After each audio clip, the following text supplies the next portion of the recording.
AI is moving fast and companies are looking to it with great promise. There's also potential great peril. And so companies are adopting new tools every day. And I just really saw a need. And of course, it was informed a lot by my past, but also just what we're looking at. We need to give clear, practical direction so that innovation can continue. We want companies to be able to innovate, but within the guardrails. And it isn't new regulation. It's just a reminder that our existing laws still apply. Welcome to Keys to Real Estate. Sometimes we have the opportunity to bring you a conversation that has the potential to shape where this industry is headed. And I think today's episode does just that.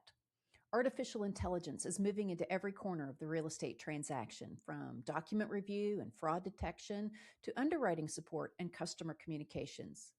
Well, at the same time, regulators are wrestling with many of the very same questions that the industry is asking, like, where are the guardrails? Where does human judgment still belong? And how do we encourage innovation without compromising consumer protections? I'm delighted to welcome Texas Insurance Commissioner Amanda Crawford as today's guest.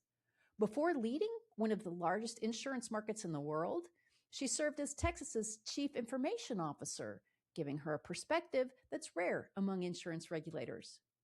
Texas also became one of the first states to issue formal guidance on the use of AI by regulated entities. And today, we're going to explore not just what that guidance says, but what it means for title professionals, possibly everywhere eventually. Whether you operate in Texas or not, I think you'll find this conversation both practical and supremely relevant. Let's go.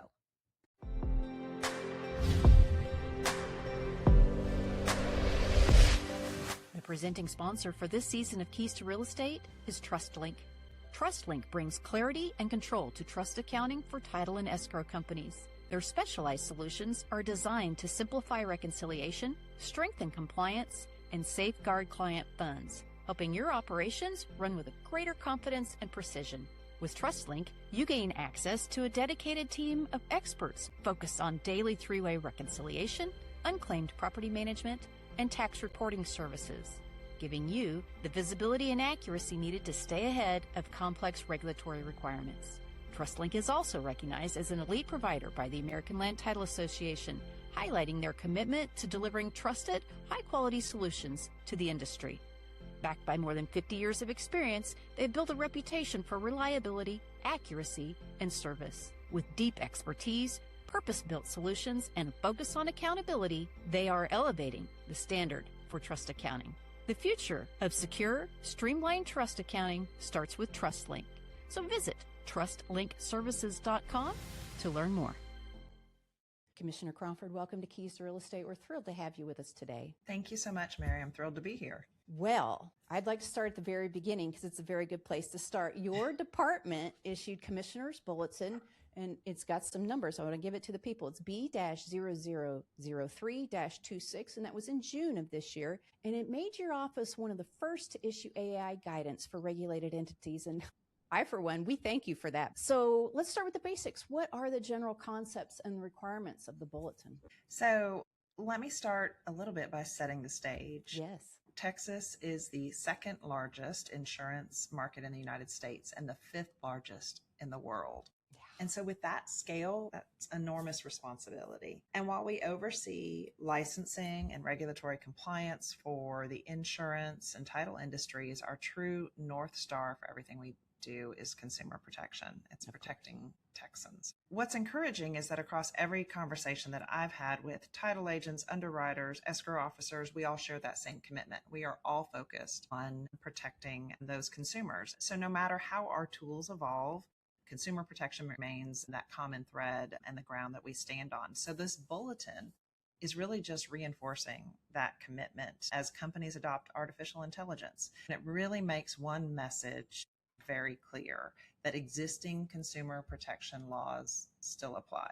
So whether you're in insurance or real estate, the rules that guard fairness, privacy, and non-discrimination, they remain fully in place. And really, TDI expects that the regulated entities are going to put strong governance into place. The bulletin calls for human review of consequential decisions and protections against unfair discrimination, responsible data practices, and transparency in how AI supports operations. We all know that AI can certainly assist in workflow, but it can never take over duties that are reserved for licensed professionals. I really think that this AI guidance matters in title work, and that's where transactions carry legal weight, but more importantly, they really impact people's lives.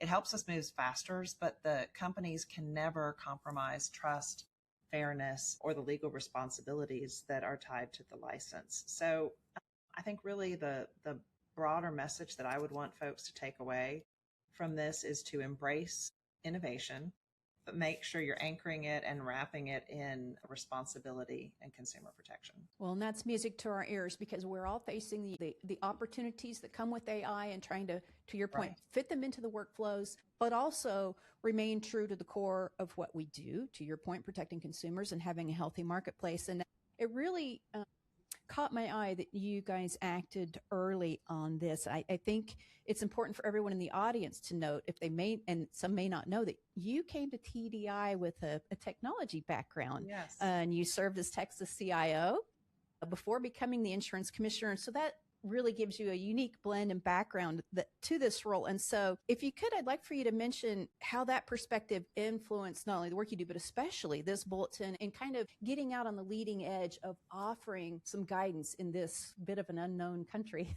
of AI. Right. Well, as you noted, Mary, I've really spent so much of my career at that intersection of public service and technology.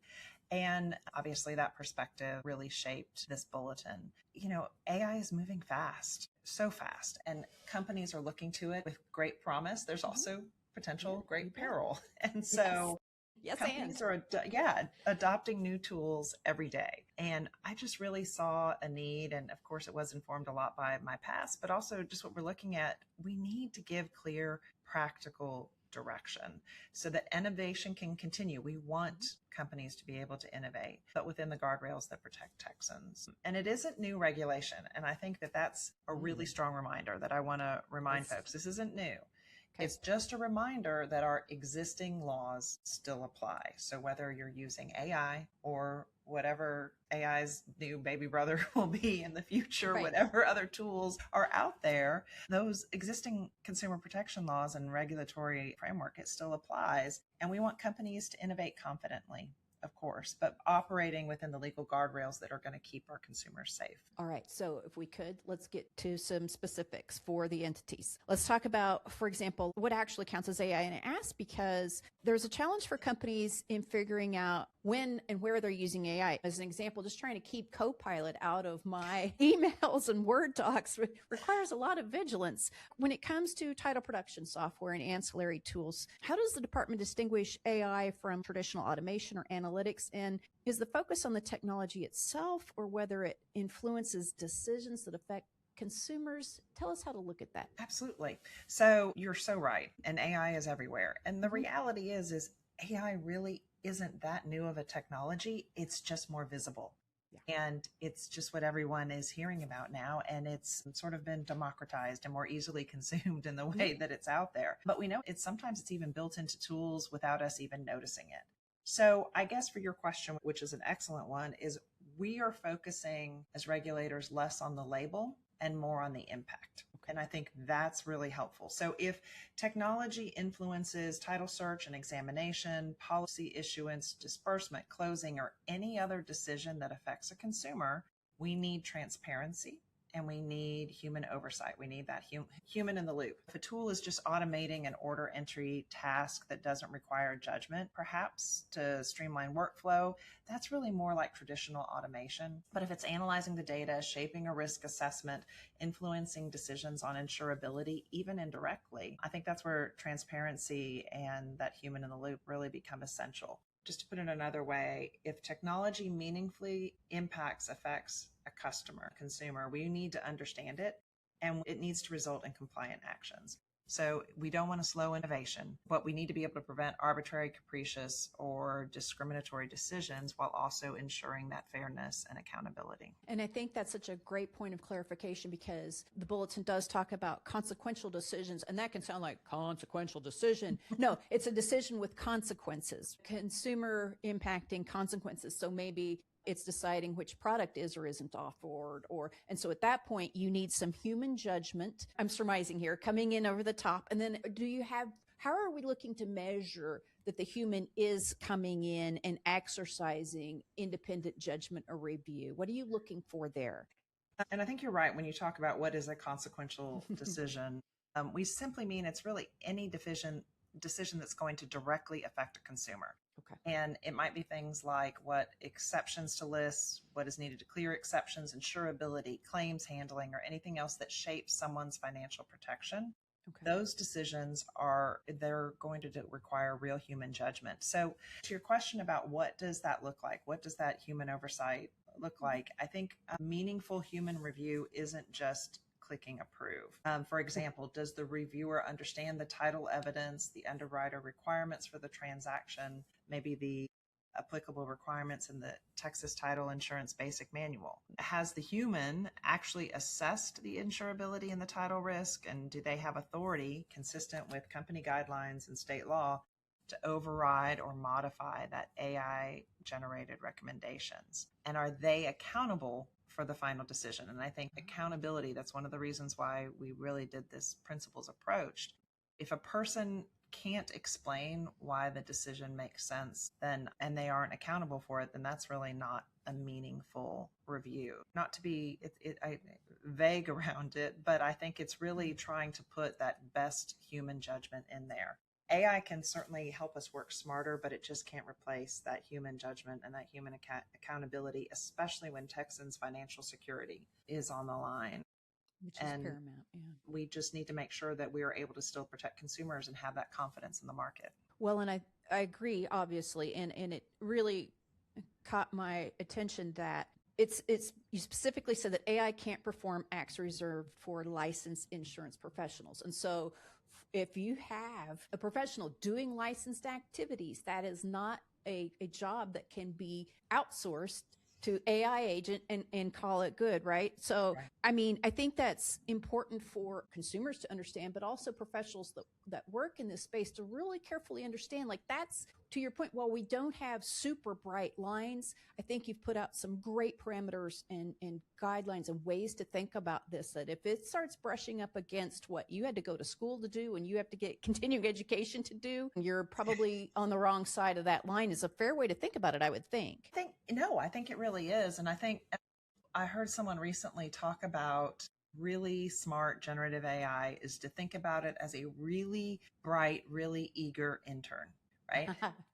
So put them to work. They can really help you focus on speed and efficiency and do all of that, but you wouldn't be handing over those things that you as a licensed professional to your intern. That would not be something that they would be using in those use their judgment for, because AI is here to assist, and it cannot replace, to your point, the licensed professionals who carry that responsibility and they hold the trust for Texans consumers. But we really, again, we want title agents, we want AI to be able to support their work and help with some of that administrative type thing, data entry, streamlining workflows. But y'all have worked hard for your license and for your education and your certifications. AI can't do that. AI can't conduct closings. AI can't instill the judgment that you all as professionals in this industry have. Well, and because we are weedy and we do like to get very specific because our jobs require it of us, I wanted to ask about a few specific examples, if we could. Sure. Again, just in the framework of how to think about this. So it sounds like if I'm a title company that I use AI to summarize documents or identify potential title defects or set up some parameters that might flag deals that are more likely to experience fraud based on one reason or another, drafting some language or prioritizing files for review. And I think we've touched on it. Those things are not things you need a license for. And as long as they are not impacting the consumers, what they're offered or what their experience is, generally folks can think of them as safe, or am I oversimplifying that? I don't think you are. I think you've really summarized it well, Mary. I think let's not get lost in all the features, but focus on the function, right? Focus on the function that the technology is handling. So it sounds like as long as we're talking workflow, great. As long as it's not risk decisions and things impacting money or offerings, that's pretty good. I wonder, is there a framework? Are there frameworks people can use, look to think about things, or what do you recommend? Right. No, the Texas Insurance Code doesn't expressly require companies to have an AI governance framework, but certainly consult with your compliance and legal teams on all things and on this as well. And I would really look to the things that we look to as state agencies and different guidance that's put out there. The National Institute of Standards and Technologies, or NIST, has an AI risk management framework. I think it's so helpful to look at. Ultimately, choosing this framework and the right one is a business decision, and that's up to the individual businesses. But looking at things like, is your framework flexible enough to keep up with evolving AI? Does the AI system influence a consumer-facing decision? Look at the data. Does it interpret your data, rely on third-party data? Can you confidently produce an audit trail? I think are key. Just some of those things that I would really look at as guidance as you're deciding what the right AI governance framework is for your business. That's good advice. And I'd like to, if we can, next week, drill down into that a little bit deeper. Sure. Have you seen any misunderstandings or misnomers about this bulletin so far? I think you're right. We might be worried if we ever just say, wow, we really nailed it. No questions. Okay. Right. No. But I think just kind of going back to something I said earlier, I think the biggest misunderstanding probably is that it creates new rules, new regulations, and it doesn't. It's really just highlighting our existing consumer protection laws that still apply, whether it's AI or not AI. Whatever it is that's involved in those decisions that touch a homeowner or a real estate transaction, those existing consumer protection laws applies. And I think really just looking at this, not to be overwhelmed and concerned, but just start small on this. Know where the AI already exists in your tools. Many systems have it built in, and then just focus on your workflow. Look at the impact and the function, and then just keep it simple. Just make sure you're keeping the humans in the loop. Especially the licensed humans. And I would think that the licensed humans would feel happy about that. I think that I think there's some assurances that go along with that. We appreciate the guidance. We appreciate you being early to it. We appreciate the approach you took. I want to talk to you more about that next week. Sure. But it's just really nice as all of this train is really leaving the station and barreling down the track to have our regulators step in and give us that guidance, because as you well know, most people in the marketplace are trying to do things right, not wrong. And when we get this earlier in the game rather than later, it does nothing other than help us protect a healthy marketplace, and in all of our ultimate goals, help the consumers stay on the right side of everything. So thank you for your leadership, and thanks for being with us today. You're so welcome. Thank you, Mary.